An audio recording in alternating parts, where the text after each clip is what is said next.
أيمن إحنا الزوجة لك خطبت ماما خطبت في الجامع خطبة جمعة.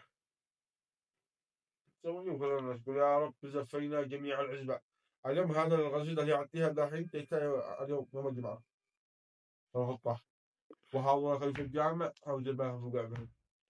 قلت يا رب زفينا جميع العزبان. هكذا محمد الحكم الله عبر القصائد اللي عملتها في الخطب. قلت يا رب زفينا جميع العزبان ما باقي الا انا وبعض اصحابي وانت تعلم زاد مهر النسوان وانا حراف والجيب رد النابي.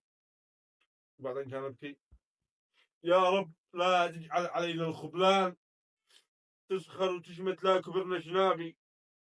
يا رب ارحمنا ونزل مجان. ويمكن يقولوا امين.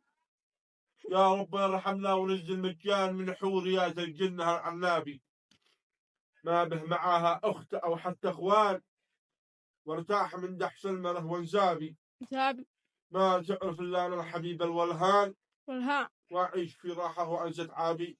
واقامت الصلاه